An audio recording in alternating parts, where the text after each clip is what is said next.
に進む。僕たちの行く先に新しい何かを残していくために。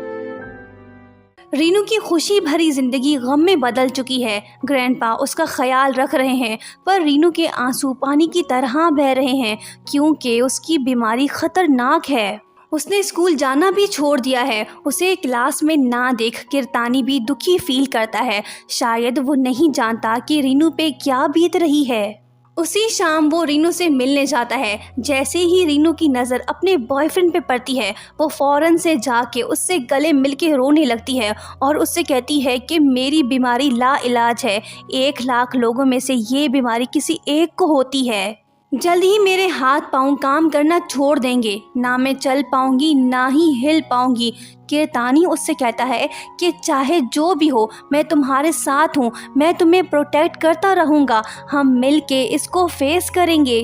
next day जब Renu school आती है तो वो अपनी बेस्ट फ्रेंड से मिलके दुखी हो जाती है और उसे सब कुछ बता देती है।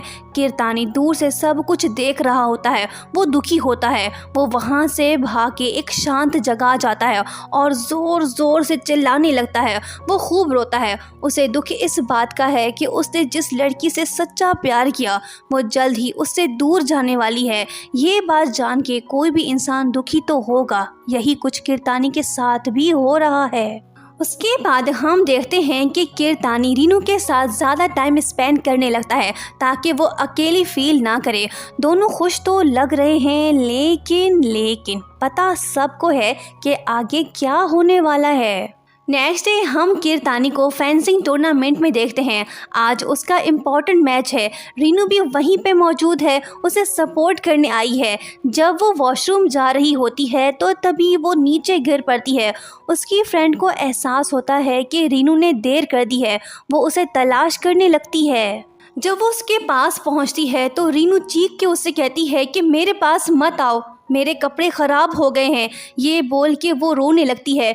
बेचारी रीनू बाथरूम तक नहीं पहुंच पाई। ये एक बहुत ही इमोशनल सीन है। इस इंसिडेंट के बाद रीनू टूट सी जाती है। वो स्कूल आना छोड़ देती है। कीर्तानी उसके घर जाता है, पर ग्रैंडपा उससे कहते हैं कि रीनू किसी से भी मिलना नहीं चाहती है। कल जो उसके साथ हुआ उस वजह से प्लीज़ तुम उसकी हालत को समझो और वापस चले जाओ। कीर्तानी रीनू से मिले बगैर वहाँ से लौट जाता है। दरअसल रीनू चाहती है कि कीर्तानी उसे छोड़ दे क्योंकि वो जानती है कि उसके पास ज़्यादा टाइम नहीं। एक दिन जब रीनू दुखी बैठी होती है तो तभी उसे एक पर्सन का मैसेज आता है। उसमें लिखा होता है कि वो भी ALS का पेशेंट है। वो बताता है कि तुम्हारी दोस्त से मुझे ये बात पता चली है, क्या हम मिल सकते हैं। मैसेज पढ़ने के बाद वो अपनी फ्रेंड के साथ घर से निकल पड़ती है। दोनों बस में बैठते हैं। जब वो न्यू सिटी पहुंचते हैं तो तब हम देखते हैं कि कीर्तानी पहले से वहां पे मौजूद है। इसका मतलब ये हुआ कि उसने रीनू से मिलने के लिए ये सब किया। अगर वो ऐसा नहीं करता तो वो उससे नहीं मिलती। रीनू को ये बात अच्छी तो नहीं लगी, लेकिन फिर भी वो कीर्तानी के साथ जाती है। दोनों पेशेंट के घर पहुंचते हैं। वहां पे हम दुख भरा मंजर देखते हैं। जिस आदमी को ALS की बीमारी है वो बेड पे लेटा हुआ है। वो बात भी नहीं कर पा रहा, ना ही हिल पा रहा है। वो कंप्यूटर के थ्रू रीनू से बात करने लगता है। उसे देख के रीनू और भी ज़्यादा उदास हो जाती है। अब उसे समझ आ चुका है कि जल्द ही उसकी हालत भी इस पर्सन जैसी होने वाली है। घर वापस लौट के वो अपने ग्रैंडपा से कहती है कि मैं कीर्तानी के साथ दुनिया को देखना चाहती हूँ, उसके साथ ज़्यादा से ज़्यादा टाइम स्पेंड करना चाहती हूँ, हम साथ में ट्रैवल करेंगे।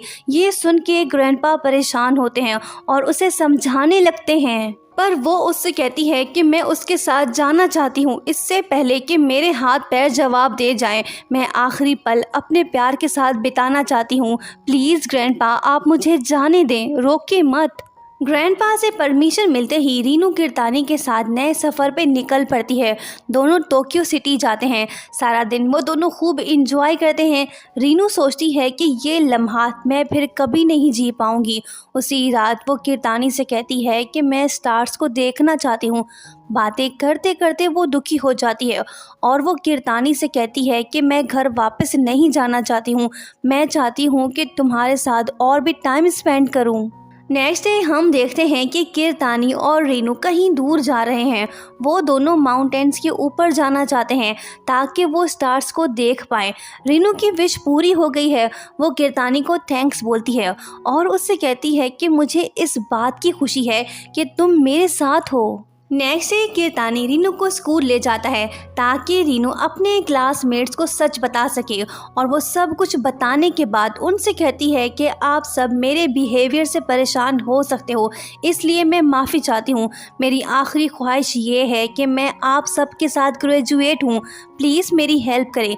रीनू की इमोशनल बातें सुन के क्लासमेट्स उसे फुली सपोर्ट करते हैं। ये देख रीनू का मोटिवेशन लेवल हाई होता है। टाइम बीतता है। कुछ साल बाद हम देखते हैं कि स्टूडेंट्स फाइनल एग्जाम्स दे चुके हैं। कीर्तानी को रीनू की कमी फील हो रही है। वो हॉस्पिटल जाता है जहाँ पे रीनू एडमिट है।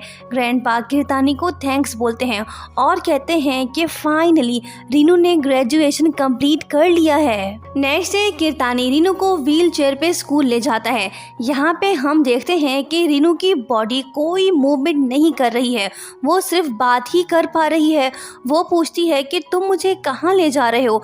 वो कहता है कि थोड़ा वेट करो, पता चल जाएगा। आज ग्रेजुएशन डे है। जैसे ही क्लासमेट्स रीनू को देखते हैं तो वो क्लैपिंग करने लगते हैं। वो जानती थी कि उसके साथ क्या होने वाला है, फिर भी उसने हार नहीं मानी। कीर्तानी उससे कहता है कि जाओ और इस लम्हे को एंजॉय करो। रीनू तो खुश दिखाई दे रही है, पर कीर्तानी खुद से कहता है कि चाहे कुछ भी हो हमें आगे बढ़ते रहना चाहिए, गिव अप नहीं करना चाहिए। इस स्टोरी की ख़ास बात यह है कि कीर्तानी ने रीनू का साथ नहीं छोड़ा। सब कुछ जानते हुए भी वो उसके साथ रहा। इसे कहते हैं ट्रू लव। आगे क्या हुआ होगा हम गेस कर सकते हैं। Thank you so much for watching. Subscribe for more videos.